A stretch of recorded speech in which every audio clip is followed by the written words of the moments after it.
me this morning. He goes, yeah, everybody loved Jeannie. She was awesome. Whatever. I'm telling you, you go ask him. When he's off the phone, you ask him. Say, come on. We all know Jeannie's awesome, right? Right. All right.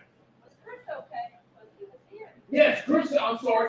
Chris is fine. His granddaughter started feeling ill, so we want to take her home and take care of her. So, yeah. So anyway, good morning. Good morning. Good to see you guys. Saw most of you yesterday. Some of you I didn't see, and you get that.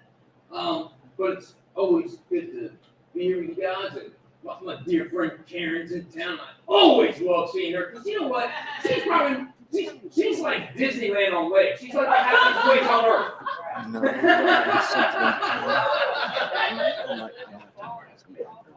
I'm telling you, she's always so happy. I love that. She's just awesome. But good to be here. I'm kind of lost now. Like, I don't know what to do after service. Like, usually I'm, pop down in front of the TV for a couple football games. But that's it. Done. Like, I'm reminded through all the TV commercials and all the, upcoming shows and everything. And the big game was played last Sunday, which, by the way, I enjoyed. It was fun. It was good. Team on the win one, so there you go. I really didn't care, but I was me. But football's done. I've been a football fan for a long time. Big fat. And my dad really got me into it, really all those kids when I was like 7, 8 years old, something like that. And I went to my first pro game when I was about 9 or 10. And I still remember that game, by the way. I remember it was good. The Redskins and the Jets, right? The Skins won 14-7. And it was the old RFK Stadium. Now, y'all don't know nothing. It's like they don't play there anymore. They haven't played there in a while. They might play some soccer games and other things there now. But it was an old stadium. It wasn't like they built these new ones like these Coliseum style. So like you have no bad seat. I mean, I've been at FedEx. Obviously, we were there, a couple months ago, and we were closer with good seats. But I've also been up in the nosebleeds where, man, it's still not a bad view. But back in the day, these things are kind of like just straight up deals or whatever. And anybody who's ever been to RFK will know what I'm talking about. We have to watch the game around the columns. When the place would rumble, it would shake. It was really cool, right? But in my many, many years of watching, learning, studying, and even loving, and at times hating, the game of football, of the almost 20,000 games that have been played over the time I've been watching it, I probably watched somewhere in the neighborhood about 5,000 or so, and that's a lot of football. Wow. So naturally, I've seen things that surprise me, and I've seen things that don't. I've seen games that change on one play, and some that progress over the entire 60 minutes. Yeah, I've seen some wild and crazy things over here. In January of '93, there was a wild card playoff game between the Buffalo Bills and the Houston Oilers. Yes, for those of you who know anything about football, I did say Houston Oilers, not Texans. It's a whole other long story. We're not going to get into it now. Talk about it later if you don't know. But anyway, at halftime, Houston led 28-3. And early on in the third, they scored again on an interception that they returned for a touchdown that made the score 35-3. Now, Buffalo was down by 32 points, and it really looked like Buffalo was about ready to go home. Pack their bags, fly home, call it a season. See, there's an old saying in football, and for football fans, there's 3 words, and any football fan knows what I'm talking about. Any given Sunday. They said it means on any given Sunday, anything can happen, anyone can win, anyone can lose. Never think you got it all figured out. Nothing is assured In football, there's no such thing as a sure thing. Pretty sure that goes for a lot of things. Well, on this particular Sunday, and it could have been a Saturday because somebody did playoffs on Saturday, but that's neither here nor there. The unthinkable happened. The unimaginable happened. The Buffalo Bills achieved what will forever be simply known as the comeback. Like you can probably Google that and you'll get information on that game. The comeback. The Bills defied all supposed beliefs and surprisingly won that game 41-38 in overtime. See, it's not like at that point no one had ever come from behind to win. No one had ever come from behind that sizable deficit, especially a playoff game. Then, on Sunday, February 9, 2017, another amazing comeback happened in the big game that year. Interestingly enough, this game was played in Houston. With about 2 minutes left in the third quarter, the New England Patriots were down 25 points. They were down 28-3 to the Atlanta Falcons. They mounted their own legendary comeback, and I say legendary because no one had ever come from behind more than 10 points to win the big game. And the Patriots won it, 34-28 in overtime. Now, as much as I can talk football, and football history all day long, I'm neither an analyst for ESPN, nor the NFL Network, and I'm not the next Steve Sable who's going to go produce NFL films or am I interviewing for any of those positions, even though I'm on camera. I am, however, a minister of the gospel of Jesus Christ, which begs the question, why all the football talk from the podium the last 2 weeks? I need my football fix. I hope that last week, y'all took something from the 5 characteristics of a big game Christian that we talked about. And so as sort of a follow-up and a piggyback on this, today I thought it might be fitting to look at another lesson we can learn from the game of football and how we can relate to that, our faith, our walk, and our lives. So today, we're going to talk about what enabled those teams to win their game that will undoubtedly, and I mean undoubtedly, without doubt, without question, no doubts whatsoever, most assuredly help us win ours. We're going to talk about stick to the game plan. Did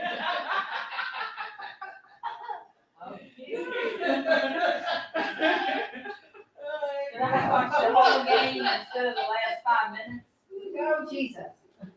Now, I don't know if you notice, you got up here, you got a lot of things. See, on the side of the ball closest to the bottom of the screen, that's the offense. On the side of the screen close to the top, that's the defense. Now, if you notice, the defense up there has all of our justifications, our plans, our desires. But at the bottom, the offense, we see God's plans.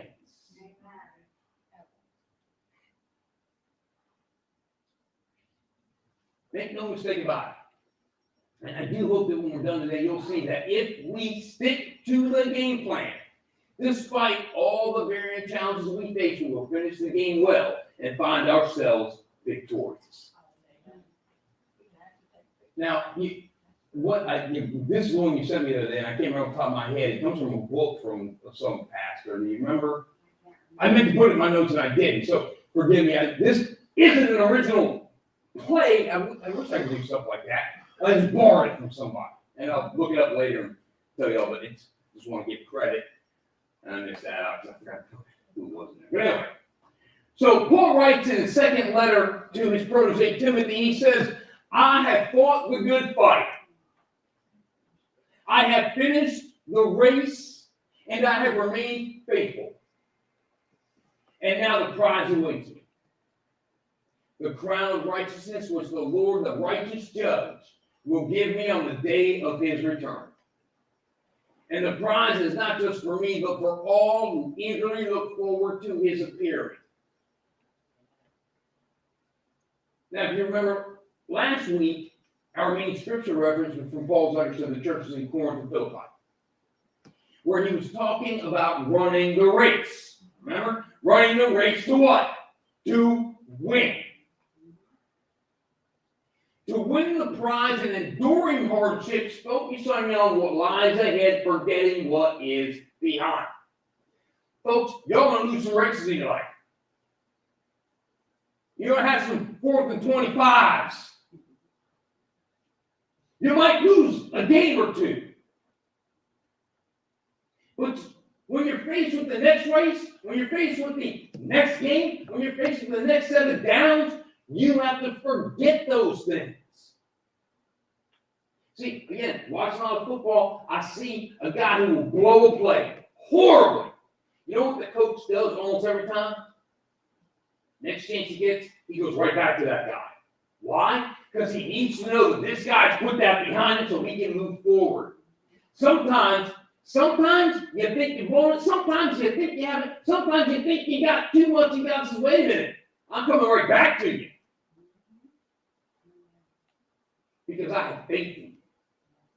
You see, it's not just us who have faith in him. He has faith in us. Now, in football, for each game, coaches draw up distinctive game plans. And these game plans are practiced throughout the week.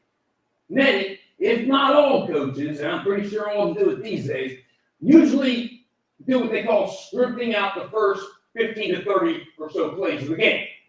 In other words, what they do is they take their overall game plan and they kind of break it down to some basic things they want to look at. It's kind of a game plan within a game plan. Now, the coaches do this for a number of reasons. One is like they want to see how their players are going to execute in real time. Because again, if you ever played sports, it's one thing to do it in practice. You get in the game, it's a whole different animal. You know, it's kind of like I can, rehearse my sermon, I can know what I'm going to say, and then I get up here and I thought things were funny in my head, and y'all just sit there and look at me like I'm. Or you laugh when you're not supposed to. See, I just never know.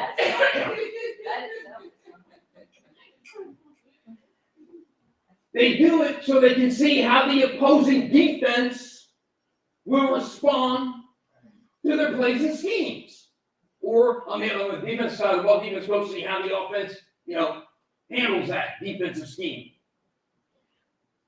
They'll see how the opposing team adjusts their plan to what's going on their side of the ball. And they look to see what doesn't work or what does work, what can be reused or what needs to be adapted or what just needs to simply go, okay, we're not doing that again.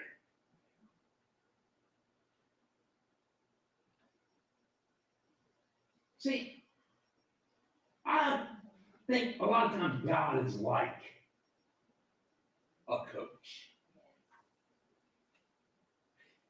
See, the Bible is full of God revealing and sharing his plans with his people.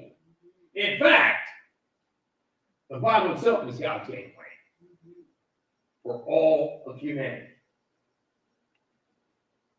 Within the pages of the Bible, we find a detailed and meticulously laid out strategy to win the game. God said to Joshua, as a matter of fact, and right at the Mount, he took over from Moses, he says, study this book of instruction. Continually meditate on it, day and night, so you'll be sure to obey everything in it. Only then will you prosper and succeed in all you do. You see, there's no football player that's going to go out on the field without having to look at the playbook. Because they're never going to know the plays, the schemes, the counts. Yet we as Christians try to go through this game of life without paying attention to God's game plan. Rather than taking the time to look through and study this game plan and know what he's purposed us to do and carry out his game plan.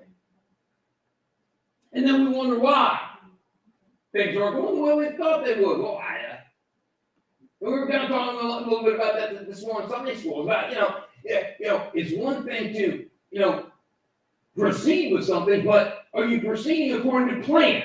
And it's whose plan?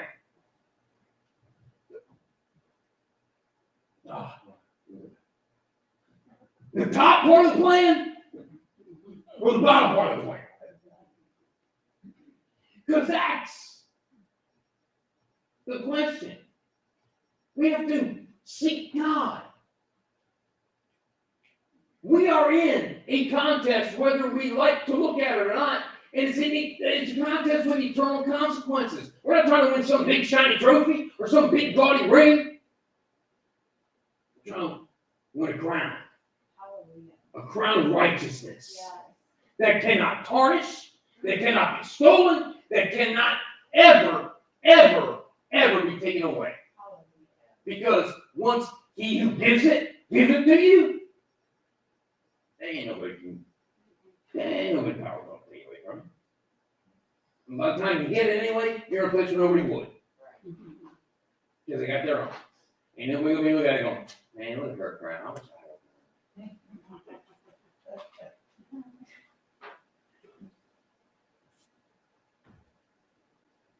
God tells Jeremiah to relay this message to the people. He says, "For I know the plans I have for you. Because your plans to prosper and not harm you. Plans for hope and the future." You see that ESV says for welfare and not for evil. God has a plan, a game plan, and a purpose for each of us. And although he knows the best play, he too, like that coach, must script or draw up a variety of plays. Now, no, it's not because God doesn't, he's not unsure of his game plan or strategy. He doesn't do it because he's like, man, I don't know if this is going to work here or there, so we're going to have to see. God has to do this because you and I are always going to mess with his plans.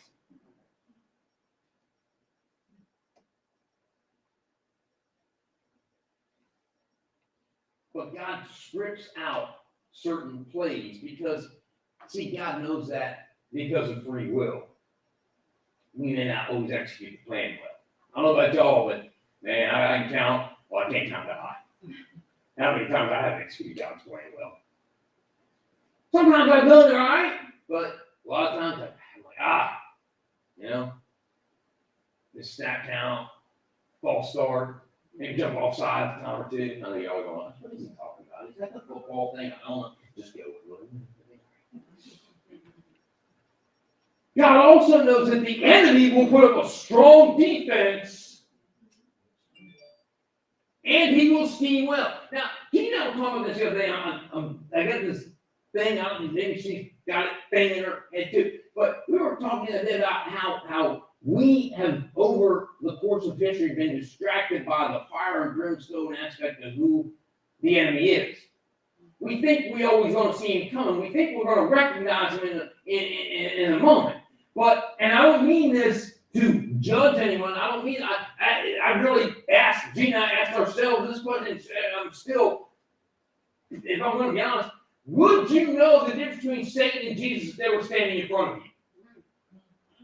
Now, no, don't be all hidey-tidy and go, oh yeah, of course I would. I don't know that you would. You know why? Because Satan isn't this pitchfork, red demon thing. He is a beautiful creature. You see, you wouldn't sin if sin was ugly. Think about that. Would you, if sin was truly ugly, would you do it? I mean, there are certain things you won't do. Why? Because it's ugly. So Satan schemes well. Satan plays against, because again, he's not just some fly, he knows Scripture way better than you do. Again, the Bible tells us what? That even the demons know God and shudder. They know his word. Satan's not being, he's just fooling himself, thinking he can, because that's who he is. See, God knows that the enemy will make certain adjustments in times when we are executing well. I think I mentioned last week, but if you're going through something tough, it's probably because you're doing something right. Yes, Jesus. Anything gonna fool with you if you ain't doing nothing right. You know, well, I gotta fool them for it. That's it. They're already saying you want out for me. Now I'm gonna focus on this one. Because this one, I gotta slow this one down. I gotta stop this one.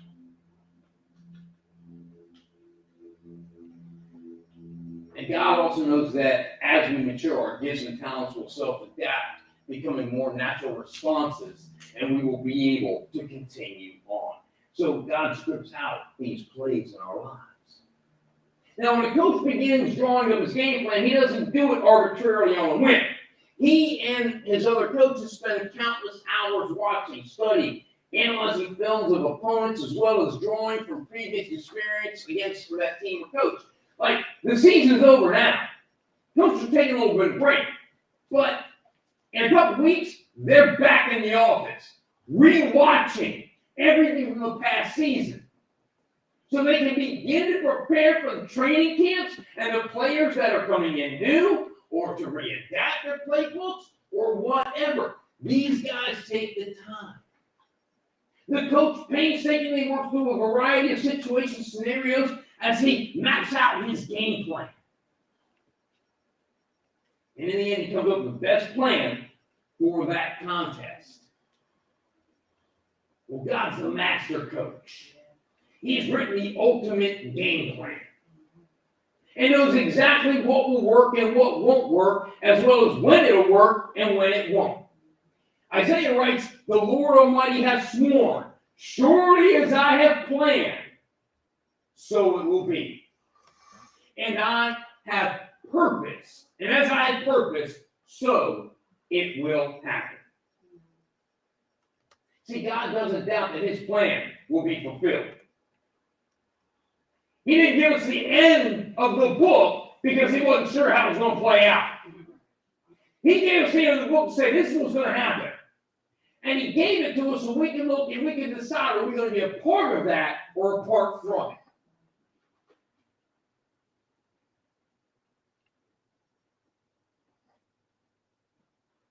See, in a way, we can say that God's game plan equals his perfect will. Again, remember, God told Jeremiah that he knows the plan and what the outcome of those plans are. Isaiah said that he said that this is going to happen. So his game plan equals his perfect will. However, a smart coach knows that no matter how many hours of film he pours over, no matter how many ways he draws up a play, no matter how many hours of practice go into this game plan, there's still the question of players' execution of that plan. Excuse me. Come game day. Got missed blocks, wrong routes, missed tackles, fumbles, interceptions, missed field goals, points after, on and on and on. And because of that, he scripts out his opening plays to give him a better idea of how to best utilize his game plan. Well, again, God's game plan is somewhat contingent on our participation. Make no mistake about it, his plan is going to come through whether you and I participate or not. But again, as Isaiah told us, God vowed that what he planned will happen and what he purposed will come to pass. And remember, when God created man, it was for a relationship with him and with each other. In his game plan or perfect will, man was intended to live forever with him. Like alluded to that a little bit yesterday, but however, man did not execute God's game plan very well right from the jump. I mean, fell behind a long fourth and forever. They were still trying to catch up with him.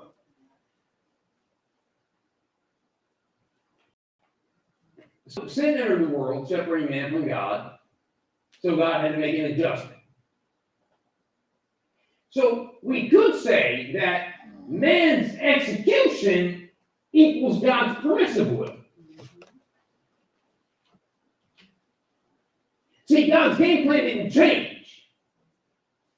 Man still has the chance to live forever in eternity with God. We are still guaranteed eternal life. It's just now, instead of God's original plan, there's another option. Because again, I think people miss this all the time. They think there's just one place. They say, I'm going to heaven. Well, there's two places you can go spend eternity. One is in heaven. But there's another place you will spend eternity. It's called hell. It's a real place. It's not made up things. I'm not trying to scare little kids. Or grown-ups. We get scared. We're trying to be honest about what the Bible talks about. Again, this is God's plan. If there were no hell, why would it be in the Bible? God would not put something in the Bible that was not important for you to know. Especially when Jesus talked about hell a lot more than he talked about heaven. If you don't do the second, he talked more about hell than he did heaven. It was a warning.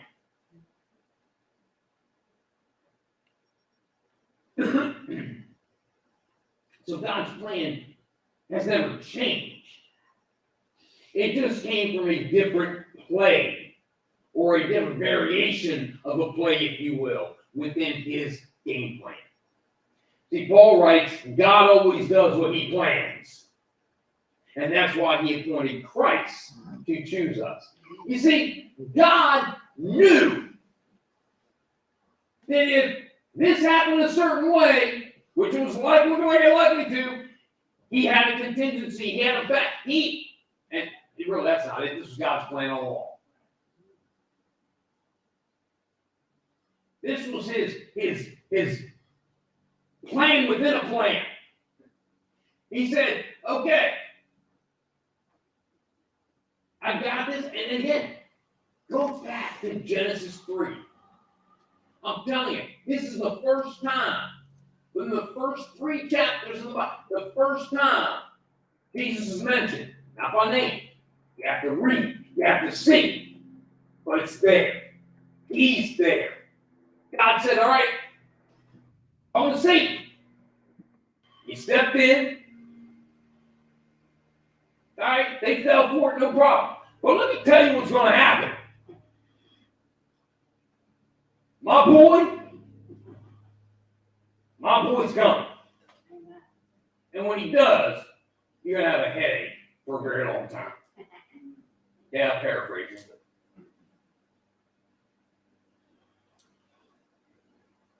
You see, sometimes the game gets seemingly out of hand, a little wild, a little crazy. Maybe not for y'all, but for me. It's a lot of control. It happens to the best teams as well as the not so good ones. I mean, again, I've seen, a team who's on the path to the big game, just look like they have no business in the playoffs. They look like a team that went 0-16. And sometimes, no matter how good the game plan is, though, things just seem to spiral out of control. Like those games I was talking about earlier.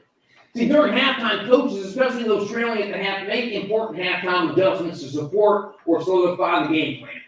No coach ever, and I mean ever, goes into halftime and rewrites an entire game plan.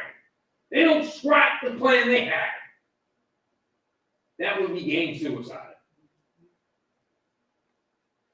They simply make adjustments. Take out plays that didn't work at all. Tweak plays that had a limited or minimal success. Flip successful plays. And on and on. Now, in all my years of watching, learning, studying, loving, and hating the game of football, one thing has become abundantly clear to me. It's the same thing in life. The team that wins is always the one that sticks to the game plan. While certain adjustments may, in fact, be made and needed, the overall game plan stays intact. And with that, a strong and confident coach will always tell players not to panic. It's good. It's fine. Just stick to the game plan. Stick to the plan I've drawn up. And some of you right now are in a place where you're wondering, are you doing the right thing? Are you in it? Does God care? Is he there? He's saying, listen to me. Stick to the game plan. Some of you are doing things you shouldn't be doing. You think you're doing the right thing, and God's saying, stop. Look, stick to the game plan.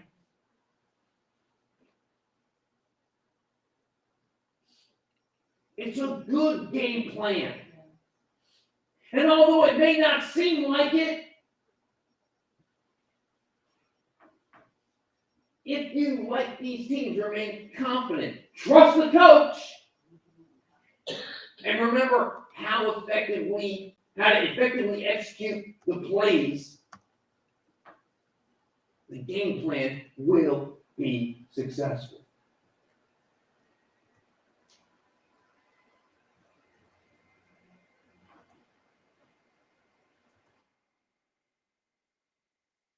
How many times have you found yourself down in a team?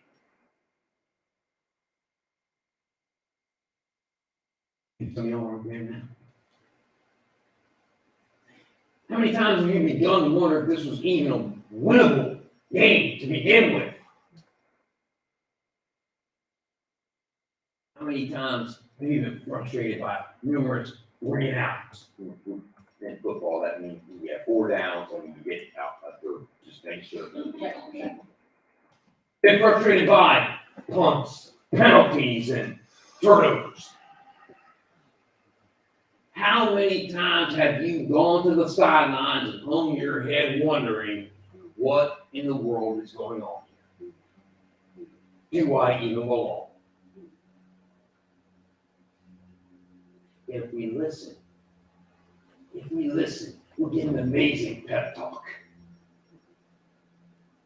And encouragement from the coach of coaches. He says, I told you these things so that you won't abandon faith.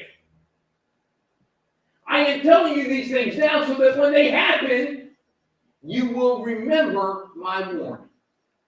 Here on earth, we will have many trials and sorrows, but take heart because I have overcome the world.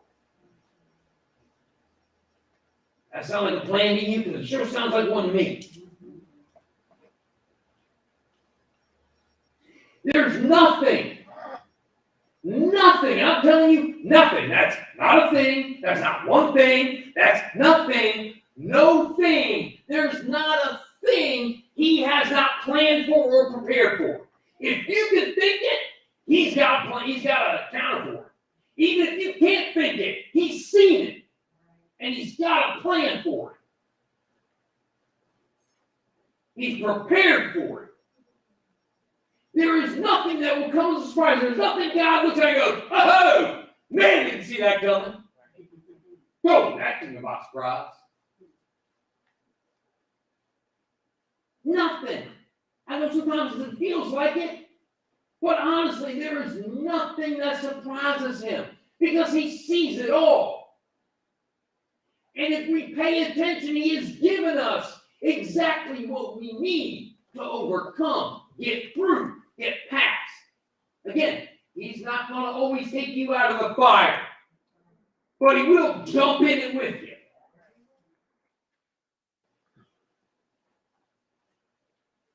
He may not pull you out of the lion's den, but he can make him not as hungry. You may have an army coming up from behind you and a big old body of water in front of you. But he knows how to make the path on dry land.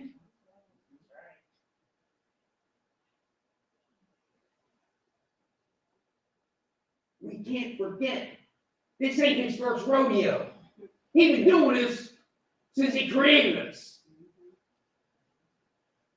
And he's been dealing with us stiff-necked people for a long time. Guess what? Y'all ain't that special. We ain't got nothing new that he ain't faced or dealt with yet. I mean, you're special to him, but you're not special. He's seen you before. He's known you since he formed you in your mother's womb. That's what his word says. And so, do you not think that since he knows you better than you know yourself, you don't think he's got a plan? And prosper you, not harm you?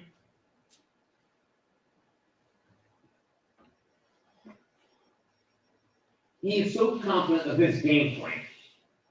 So absolutely, supremely confident that he has done what no other coach in history has ever done or ever will do. You know what that is?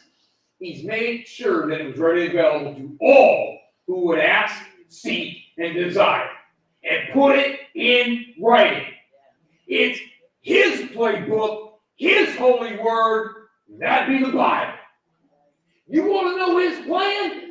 It's sitting right there in front of you. Literally, if you look in the chair in front of you, it's probably in a pocket there. If not, it's on your phone. You know, like we all do it, but you know what? The pages are better. But I don't care these days. Man, just get it. Look at the game plan. It's there. He's giving it to you freely. He ain't asking you to pay. Now, if you don't have a Bible, you come see me. I will give you one.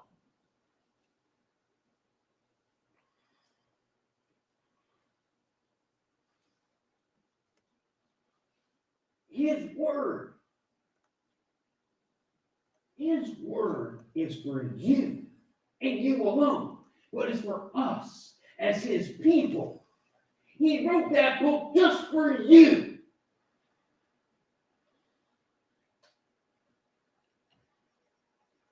There's no question of the outcome.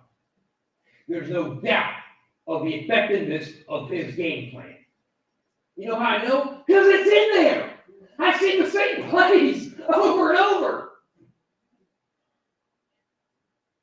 The problem is we think we're facing a unique situation. And I'm not trying to minimize what you're going through. Because I know it's difficult, I know it's challenging for you. Don't get me wrong. I've been there. I am there in some ways, in some places. So again, welcome to my conversation with God. If it doesn't apply to you, you're moving. But just sit there and be calm, have fun, enjoy your day. All we have to do is take his game plan, study it, believe it, and live it. There's a joke, excuse me, of sorts among true and hardcore football fans about something known as the prevent defense. As you know, we're kind of talking about this morning. At one time, it was actually a good defense. It was like, wow, holy cow, this thing, awesome, it works great. And it was really effective, but for many who watch and study the game of football now, it's become something of a dinosaur. I mean, today's game, the players are quicker, they're bigger, they're stronger, and the game moves at a much different pace than what it used to. And so the prevent defense is probably the most ineffective and least efficient defense that can be used. Yet, as funny as it is, at times, it still is, or a variation of it is still used by some coaches. And it always makes me scratch my head. I'm like, well, why are they playing prevent defense? See, because I have this saying that goes something like this, that the prevent defense, the only thing it prevents is the team who is winning from continuing to win the game. The prevent defense doesn't prevent anything on the opposing offense. And I've noticed in my many years of watching, learning, studying, and even loving and hating the game of football, that sometimes instead, teams that are leading, instead of the teams that are leading, continuing to dictate the pace and the course of the game, they tend to react to the opposing side's game plan. And instead of playing their game, they play the other guy's game. See, that's what the pretty good defense really does. It helps play the other guy's game. And too often, a team leading the game gets complacent and comfortable in their lead, and the entire game looks much different than when it began. Of course, the flip side can happen, and a team, smoothly as they were in the first half, suddenly things become a bit overwhelming, and suddenly nothing was working. Suddenly? Yeah. Does anything really suddenly happen? Let me tell you guys. Sometimes we, like one of those football teams, can feel like suddenly. But the truth is, we forgot the number one rule. Right? Stick to the game plan. There are times when things seem to be going great. No worries, smooth sailing, everything seems to be falling into place. We all have it. And it feels good. It's comforting. It's like, wow. We enjoy those seasons of calm and peace and favor. And it's good. But sometimes, and sadly I say more times than not, we get a bit comfortable and complacent. We get about game plan. Maybe we don't pray as much as we should. Maybe we don't read our Bibles as much as we should. Maybe we don't spend time seeking the wisdom of God as we should. Maybe we just aren't as committed to attending church and small group and discipleship and all the other things that God has given us to grow and to mature and to continue on. And then there are times, when all hell seems to break loose in our lives.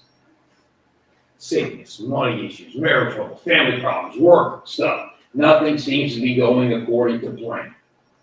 And again, we all have them. It doesn't feel good. We may feel like we're suffocating. We feel like God has abandoned us, like He's forsaken us, like He's given up on us. Well, either it's unfair or no one has it as bad. For me, that's just me. And in those times, we also forget the game plan.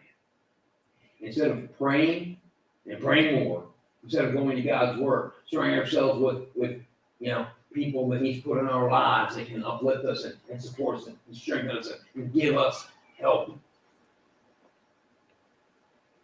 Instead of seeking the wisdom of God, instead of committing or recommitting, we either simply check out, blame others, or try to fix it on our own. In all these cases, we forgot the one simple truth.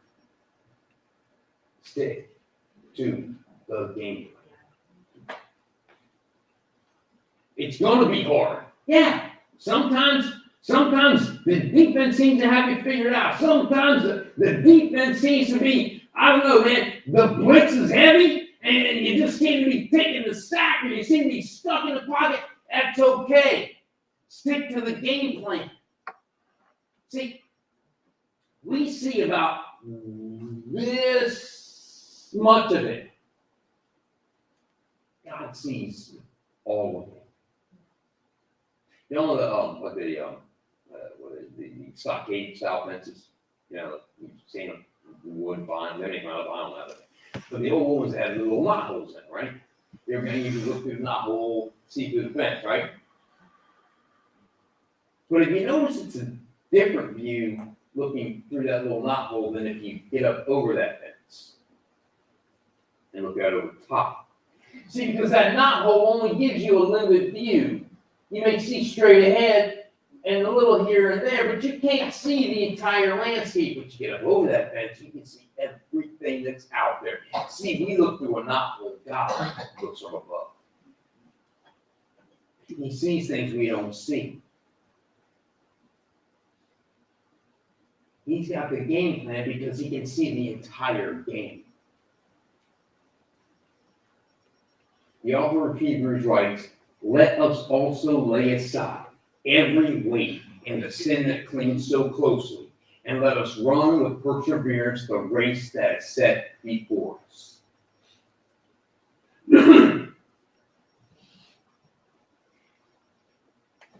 You see that it doesn't say, let's set aside anything that could maybe weigh us down, right? It says, let us set aside every weight and the sin that clings so closely.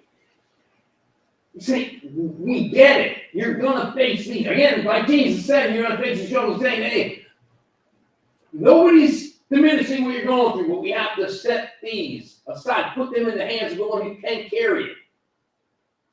That would be the one who went to the cross for it. In Revelation, Jesus says, do not fear what you are about to suffer. Beware, the devil is about to throw some of you into prison so that you may be tested, and for 10 days you will have affliction. Be faithful until death, and I will give you the crown of life. See, this is the coach. Call the timeout, bringing the team in and going, all right, look. They've got this defense where they got this figured out. But here's the thing. If we push through, there's a hole right there in that defense. You may not be able to see it because you're here. I'm here. But if you follow this game plan, you go through that hole right there, you're going to get the first down. And eventually we're going to get in the end zone. And we're going to score. And we're going to win. Because I can see it. And I'm telling you, here's what's going to happen. They're going to come at you. They're going to try everything they can to stop you. God's saying, I know you. And I know who's against you. But he's not against, he's against me. Don't take his attack personal. This has nothing to do with you and everything. God's telling you, this has nothing to do with you and everything to do with me. The enemy can care less about you, really. I can tell you, you're not even important to him. He only comes after you because you're important to God. It's got nothing to do with you. It's got nothing to do with me. We give him too much power when we let him come after us like that. Saying, "Oh God, go get him."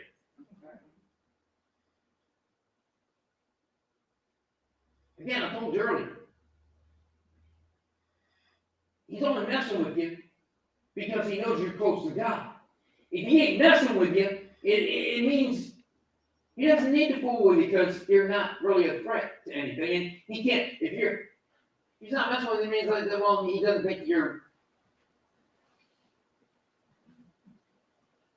the enemy's going to come after you. I'm telling you. In case nobody's ever told you, I'm going to tell you, the enemy will come after you.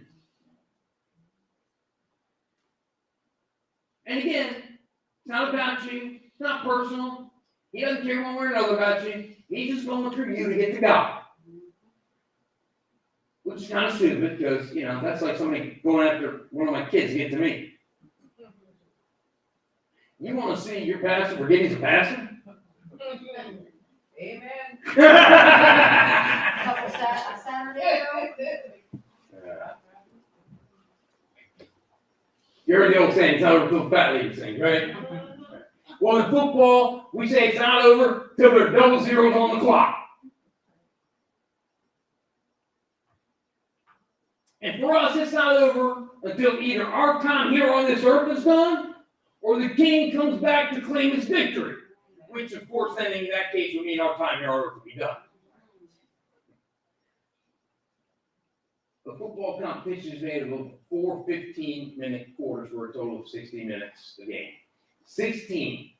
Well, this year was 17. But normally, 16 regular season games. 15 makes it. There are 3 rounds of playoffs. And then the big game. Then it's over. Done. Until the next season. Although there's going to be spring football because they're bringing back the USFL, so I'm excited about that. Oh, sorry. That's an hour. It's my head.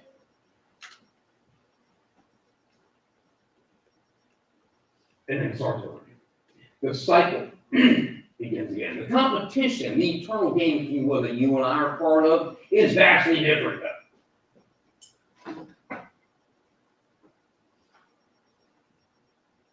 Paul was in 1 Corinthians, and I mentioned last week that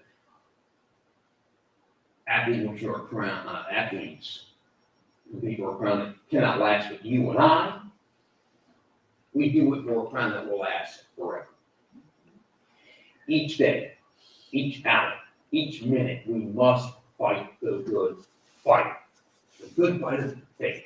And always remember, stick to the game plan. The football team is made of 2 squads, offense and defense. 11 men on each side. For the game plan to work, each